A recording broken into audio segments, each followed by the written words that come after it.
तो नमस्कार। आज चलते हैं पाठ्य योजना कैसे बनता है और लेसन प्लान कैसे बनता है। आज लेसन प्लान के बारे में चर्चा करेंगे। जो बीएड के थर्ड सेमेस्टर में हम लोग का टीचिंग लगता है तो लेसन प्लान के बारे में पूछा जाता है कि लेसन प्लान बना के ले आइए। तो आज लेसन प्लान किस तरह से कैसे बनता है इसके बारे में आप लोग को बताएंगे। हर कॉलेज का अपना लेसन प्लान अलग अलग होता है। जो हर कॉलेज का प्लान जो बनाते हैं विशिष्ट उद्देश्य समान उद्देश्य कहीं पे अलग अलग रहता है, जो अलग अलग तरीके का होता है। जो हम अपने कॉलेज के बारे में बता रहे हैं, मेरे कॉलेज का समान उद्देश्य कुछ अलग तरीके से बन रहा है, तो इसके बारे में चर्चा करें। तो पहले छात्र का नाम रहेगा, फिर विद्यालय का नाम रहेगा, फिर दिनांक रहेगा, फिर कक्षा रहेगा, समय, कालांश, विषय, प्रकरण। इसके बाद समान उद्देश्य रहेगा। समान उद्देश्य कम से कम 10 होना चाहिए, इससे कम नहीं होना चाहिए, और इससे ऊपर हो सकता है तो ठीक है, लेकिन इससे कम नहीं रहना चाहिए समान उद्देश्य, क्योंकि समान उद्देश्य कम रहता है तो शिक्षक लोग डांट सुनाने लगते हैं। इसके बाद समान उद्देश्य देखिए, पहला है विद्यार्थी को वर्णों, शब्दों तथा वाक्यों के उच्चारण में शुद्धता उत्पन्न करना, विभिन्न लेखन शैलियों से परिचित कराना तथा लेखन शैली विकसित करने में सहायता करना, विद्यार्थियों को उचित गति के स्वर उतार चढ़ाव के अनुसार सस्वर वाचन के योग बनाना, विद्यार्थियों को मौखिक लिखित रूप से विचारों को करने में योग बनाना, विचारों को व्यक्त करने के योग बनाना, विद्यार्थियों में रचनात्मक भावात्मक शक्तियों का विकास करना, विद्यार्थियों को गद्य साहित्य के समीक्षा के योग बनाना, विद्यार्थियों में क्रमशः स्पष्टता संगतता क्रमगता उत्पन्न कराना, छात्रों को कल्पना, बोध परीक्षण, निरीक्षण या विवेचन शक्तियों का विकास कराना, छात्रों को गद्य के विविध विधाओं के अध्ययन के प्रति रुचि उत्पन्न करना। इसके बाद हमारा विशिष्ट उद्देश्य होता है। जो विशिष्ट उद्देश्य के साथ इस प्रकरण का अध्ययन करने के पश्चात विद्यार्थी ऐसे लिखा जाएगा।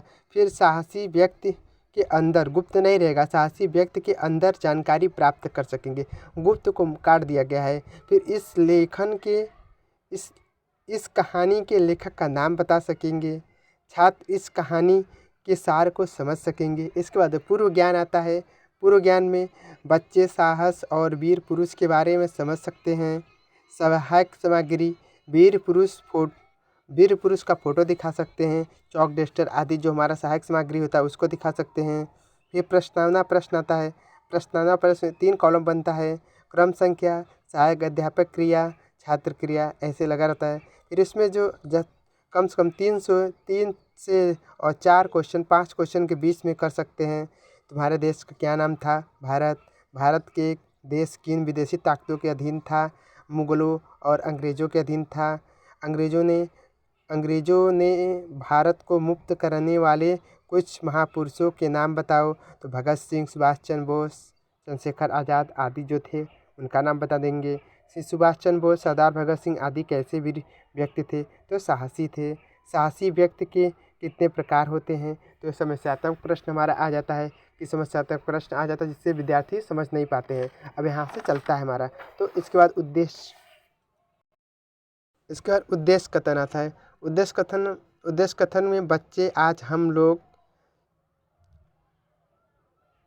उद्देश्य कथन लिखा जाएगा। बच्चों आज हम लोग सत्साहस नामक पाठ के बारे में चर्चा करेंगे। जो इनके कवि का नाम गणेश शंकर विद्यार्थी है। इस पाठ के लेखक का नाम गणेश शंकर विद्यार्थी है। तो इसके बाद प्रस्तुतिकरण आ जाएगा। प्रस्तुतिकरण के बाद प्रथम अनविति आ जाएगा। प्रथम अनविति में इसके बाद 4 कॉलम बनेगा। शिक्षण बिंदु बनेगा, सहायक अध्यापक क्रिया, छात्र क्रिया या शिक्षण विधि या एब्लिक दे के सहायक सामग्री रहेगा। तो इसके बाद जो पाठ हम लोग शुरू किया है उसका पैराग्राफ से पहले अक्षर से लेके दूसरे अक्षर तक लास्ट तक रहेगा। पहला ग्राफ से शुरू से लेके और लास्ट तक के बीच में डैश करके लिख जाएगा लास्ट वाला। फिर इसके बाद आदर्श वाचन में आप देख लेंगे क्या लिखा है। छात्र अध्यापक उचित गति, स्वर, विराम, आरोही क्रम ध्यान में रखकर आदर्श वाचन किया जाएगा। फिर इसके बाद पाठ्य पुस्तक को देखते हुए विद्यार्थी ध्यानपूर्वक सुनेंगे। अब विधि रहेगा सस्वर वाचन विधि रहेगा। फिर अनुकरण वाचन आ जाएगा। अनुकरण वाचन छात्र अध्यापक कुछ छात्रों को आदर्श वाचन के अनुसार अनुकरण का निर्देश दिया जाएगा। फिर यहाँ पे रहेगा छात्र क्रिया में छात्र अध्यापक के निर्देश अनुसार छात्र उत्तर द्वारा आदर्श वाचन के समान ही अनुकरण वाचन किया जाएगा। शेष छात्र अपनी पाठ्यपुस्तक में देखते हुए ध्यानपूर्वक सुनेंगे। इसके यहाँ रहेगा। फिर अगला चेंज करेंगे तो फिर वहीं लिखेंगे शिक्षण बिंदु, सहायक अध्यापक क्रिया, छात्र क्रिया, शिक्षण क्रिया, शिक्षण बिंदु, सहायक अध्यापक क्रिया, छात्र क्रिया, शिक्षण विधि या आबलिक दे के सहायक सामग्री विधि, ऐसे लिखेंगे। फिर इसके बाद कठिन निवारण आ गया, जो शब्दों का अर्थ जैसे संसार, विश्व, पूरी दुनिया ये हो सकता है। छात्र ध्यानपूर्वक सुनेंगे। व्याख्यान विधि हो जाएगा, साहस, संघर्ष करने वाला, ऐसे मतलब अर्थों का, शब्द के अर्थों का उच्चारण करना, शब्द के अर्थों को बताना। फिर इसके बाद संदर्भ आ जाएगा। प्रस्तुत पंक्तियाँ हमारी पाठ्यपुस्तक दीक्षा के सत्साहक नामक पाठ से अवतरित है तथा इसके लेखक गणेश शंकर विद्यार्थी जी हैं। फिर इसका प्रसंग आ जाएगा। प्रस्तुत पंक्तियों में लेखक ने साहसी, पराक्रमी और संघर्षशील व्यक्तियों का परिचय दिया है। फिर इसके बाद व्याख्यान विधि आ जाएगा। व्याख्यान विधि आ जाएगा तो व्याख्यान में जो हम पैराग्राफ लिए थे उसका व्याख्या करेंगे। फिर इस लाइन पे छात्र ध्यानपूर्वक सुनेंगे। फिर शिक्षण विधि में हो जाएगा, व्याख्यान विधि हो जाएगा।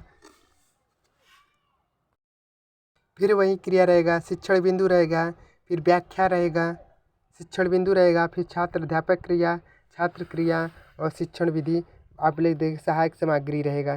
फिर इसके बाद व्याख्या जो हम कर रहे हैं वो व्याख्या रहेगा। फिर नीचे छात्र ध्यानपूर्वक सुनेंगे, छात्र ध्यानपूर्वक सुनेंगे, व्याख्यान विधि रहेगा। फिर नीचे रहेगा आप लिखेंगे द्वितीय अनविति आ जाएगा। तो द्वितीय अनविति में देखेंगे दूसरा पैराग्राफ लेंगे इसी में।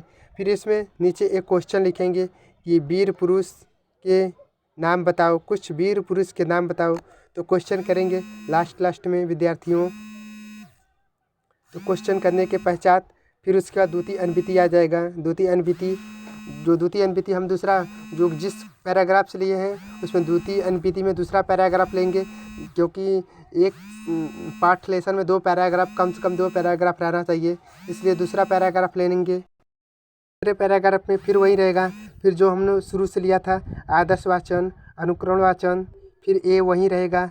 फिर इसके बाद छात्र अध्यापक क्रिया, छात्र क्रिया, शिक्षण विधि और शिक्षण विधि आप लिख दीजिए, सहायक सामग्री विधि। तो आदर्श वाचन उसमें रहेगा, पहला पैराग्राफ में जो लिए थे, फिर वही दूसरे पैराग्राफ में रहेगा, फिर द्वितीय अनविति में रहेगा, फिर आदर्श वाचन, अनुकरण वाचन वही रहेगा, फिर कठिन निवारण वही रहेगा, संदर्भ रहेगा वहीं, प्रसंग बदल जाएगा। लेखक ने इस पद के सूरवंश पराक्रमी वीरों का वर्णन किया है। इस पैराग्राफ जो हमारा जो रहेगा प्रसंग रहेगा वो अलग हो जाएगा। फिर इसमें छात्र ध्यानपूर्वक सुनेंगे, व्याख्यान विधि रहेगा। फिर इसी तरह फिर इसके बाद देखिए फिर व्याख्यान विधि व्याख्या हो जाएगा। फिर उस पैराग्राफ को हमने व्याख्या करके ऐसे लिखे हैं, फिर छात्र ध्यानपूर्वक सुनेंगे। फिर शिक्षण विधि में व्याख्यान विधि हो जाएगा। फिर नीचे दिया जाएगा, फिर उसके बाद श्याम पट्टकार आ जाएगा। श्याम पट्टकार में वीर पुरुष का चित्र बनाकर दिखाना, ऐसे उत्साह आदि मतलब जो रहेगा उसको दिखाना, जितने वीर पुरुष होंगे उनको दिखाना चित्र बना के, या ब्लैक बोर्ड पे चित्र बना के दिखाना पड़ेगा। मूल्यांकन में आ गया, मूल्यांकन प्रश्न गया, हम बच्चों से मूल्यांकन करेंगे कि क्या वीर पुरुष किसी का सहारा लेते हैं। एक प्रश्न हम लोग उनको प्रश्न देंगे और प्रश्न पूछेंगे। फिर प्रश्नवाचक चिन्ह देगा, क्या सावन के महीने में कौन सा फूल आता है, ये प्रश्न करते हैं। फिर गृह कार्य दे देंगे, गृह कार्य में वीर पुरुष का नाम बताओ। तो ऐसे हम वीर पुरुष का नाम बताएंगे, इसका मूल्यांकन कर देंगे। कुछ वीर पुरुषों का नाम बताओ। तो हम लोग का ये लेसन प्लान ऐसे हुए हैं। ये घनश्याम सिंह पीजी कॉलेज, लालपुर, सोएपुर, वाराणसी, ये इस कॉलेज का लेसन प्लान है। इस कॉलेज में ऐसे ही लेसन प्लान बनता है। इस तरह फॉर्मेट ऐसा रहता है, किसी को कोई परेशानी नहीं, ये सबसे सरल फॉर्मेट है, किसी भी प्रकार का कोई भी समस्या ना हो। जय हिंद दोस्तों।